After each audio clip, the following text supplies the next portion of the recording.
my biggest problem with Updateify right now is that I don't really know how to promote it further. I like did a lot of Reddit posts, like Twitter posts, like you feel more like cold DMs, cold emails, and so on.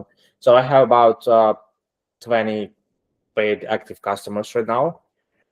But from here, like I'm kind of stuck because I have no idea like where would I go next from like current point. Okay, so out of those channels, which got you the customers? The DMs, the Reddit? The final stuff, it's Reddit, but it's not like posts or something. It's comments basically under. It wasn't even like this like indie hacking or like other self-promoting subreddits. Yeah. It was mostly just the comments in some random subreddits. Like for example, there was a guy in some, if I remember correctly, that was some automotive related subreddit, and there was some discussion about software which was like updated for a while, and somehow I managed to actually mention Updateify that like this is the tool that like I would use, Mm. for like sharing updates. And some guy from Italy actually emailed me and said, "Hey, like I like this tool. Like, can you help me get started?" And so on. We had a couple of back and forth Yeah. messages. He started his like using it up to today basically, and I mean he has no complaints. He just uses this widget.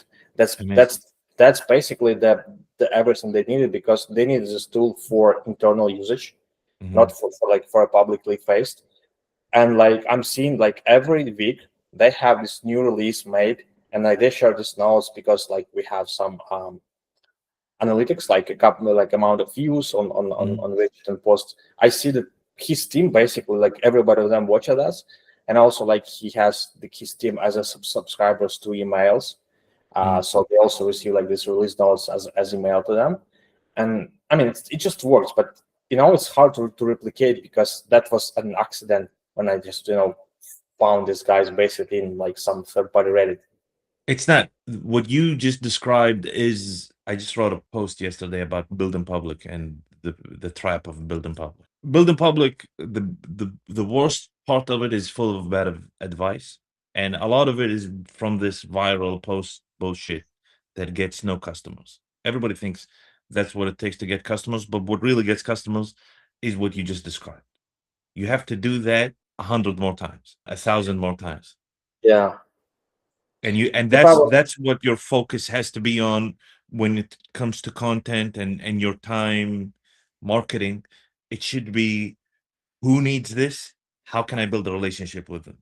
So one part is finding them, like you did on Reddit. You stumbled on that, but you can find a system that surfaces these people more efficiently. And the second part is talking to them normally, like you just did with the Italian guy. Hey, what would be great? This, oh, amazing. I'm happy to onboard you. Da, da, da, da. And you systemize that process, and that's what you do in the beginning. That's what I try to do actually. Like this Mm. customer, he joined. I know. I think it's December or even November 2025. So it's been a few months already. The Amazing. problem is, man, like I tried to do the same, like the same steps. I went like whether I saw it would be, it would have a reason to mention my product, I would actually do it, because I didn't want to sound like some spammy bot. Salesy, yeah. But it's not about sales. It's about curiosity. So you don't open with, "Hey, you know what will solve your product? It's Updateify." It's you find someone who has a problem with documentation, and then you go in with a question. Like, "Hey, what do you use? What do you like about it? What don't you like about it? Have you tried something else? What worked about that? What didn't work about that?" And you have this relationship of curiosity. In their answers, your thing might not be a good fit. Thanks. If you need anything, let me know. Here's my, and you just build a relationship. Yeah, right. I understand what you're saying, and like it indeed makes sense. The problem with like my specific product is like this is kind of niche tool, and not many people speak about this kind of like like this kind of documentation, or like this kind of questions overall. Like a lot of people, even on Twitter, which I knew, like, and I spoke with them, I offered them like a free forever plan if they could use for a testimonial basically. For many of them, like this isn't a problem because once again their products are small and like nobody really cares about whether they release updates or not because like they have just one single feature which works and like nobody cares like if Mhm. they have like another features of to their Absolutely. features, you know. And so what they do is just basically they just put together like some like web page like slash release notes basically just pull it from I don't know from GitHub releases for example and call it a day basically. So it's hard to find this like But it's not hard to find. It's you're right. You're in the right track. It's the targeting is the problem. You're saying, hey, the people that I'm open with or are interested in talking to me are beginners and or small companies that don't have the need to document and inform everybody of their release, right? But yeah. there are sizes of companies that are in charge of documentation, and maybe there are roles within companies that are in charge of documentation, right? And Yes, maybe, yeah. so within, if you find that role or you find that maybe a founder of a certain size, you just reach out and say, hey, I would just love to understand how you document. That's it. What do you use for document? Oh, we use Mentalify. What do you love about Mentalify? Blah, blah, blah, blah. Da, da, da, da, da. Amazing. Are you willing to switch? No, I'm not willing to switch. What would make you switch? Well, I would switch if I had this, this, this, and that. Mhm. Thank you so much for your time. You go build this, this, this, and that. You build Mentalify feature parity plus the things, and then you Mhm. go back to them. Hey, by the way, I built the thing. Can I show it to you? You go on a demo, you show it to them. And then when you show it to them, it's gonna click if it's awesome. It's gonna click. It's gonna be like, oh, amazing. Where do I sign up? And you didn't have to say buy my product once in that entire process.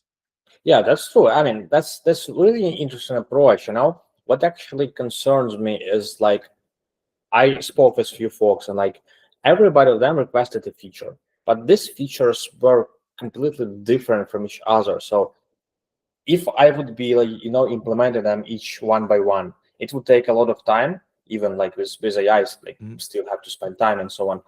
It's I'm just not sure like whether or like how do I find out or like how do I understand like this specific person, for example, like you would like switch if I would implement this and this.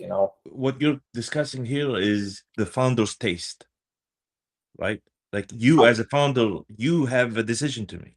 You have to prioritize. You have to say, Yeah, this guy is requesting this bullshit.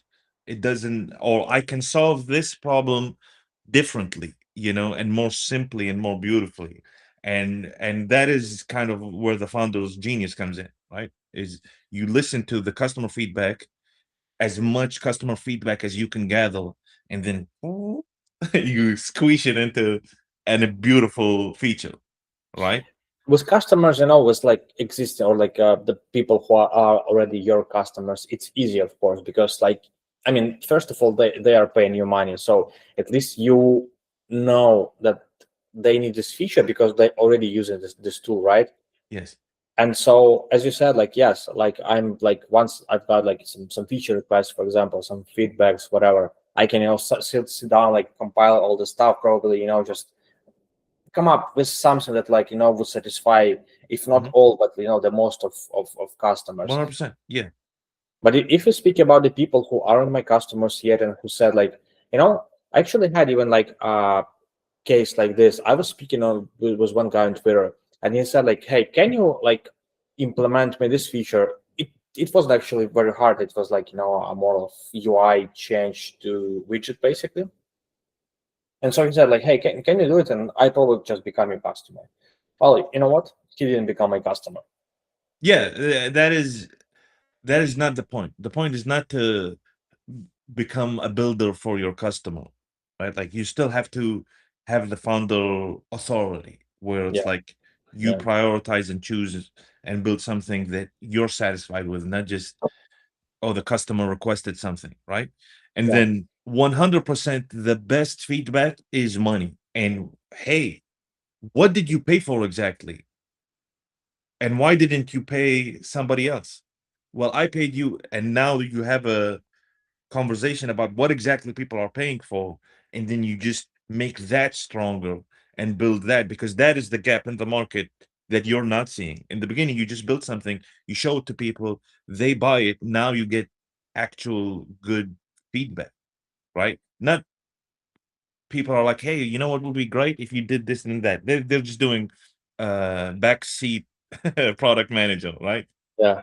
So that's not something you want to pay attention to. What you want to pay attention to is why they use their current thing, what would make them switch, and then what the actual paying customers are paying for, and how they're using your product, and what shortcuts or jerry rigging they're doing. Like, oh, I use it, but I also use Notion to do the blah, blah, blah. And you're like, Mhm. hey, how can I make this so that they don't leave, just stay on the product, right? And then you increase retention. Well, like listening, you actually made me think, and so I actually can, just probably cheat a little bit, or like do a shortcut. Like I know my competitors already. Like I know who are their clients because I mean they explicitly state like this company uses like us, this like that company uses. So what I can do is actually probably just like do a simple stuff, is just send cold DMs to these companies who uses competitors. Yeah. Just Asking. ask why are you using this, and like what are you missing, like what feature, what like Mhm, probably you problem you have this mhm. competitor, and Yeah. start from there. That's probably would be the simplest way to do it. Yeah. The golden ticket is to say, can I get on a call and you show me how you use it? Because what they say, they're gonna be, oh, I like it. It's not bad or what. It's not helpful. But when you say, can I get on a thing and just watch you use it? Now you can see them go and move, and then you can be like, hey, why'd you do this? Well, Mhm. they don't have blah blah blah, blah, so I have to insight. Like, it's watching them use it is the ultimate way of getting information. Yeah, actually, that's a really brilliant idea, man. I didn't think from this perspective, like seeing, not asking. Yeah, it's the best. It's like I call it the reverse demo, where it's like it's not you showing, it's them Mhm. showing you. And it's so important, even on your products, like even your customers. Asking your customers, hey, do you mind if I just watch you use the product and you show me your workflow? Well, I do this, that. Thank you. That's Yeah, it. that indeed makes sense. Yeah, like I didn't think from this perspective. It's kind of interesting. Yeah.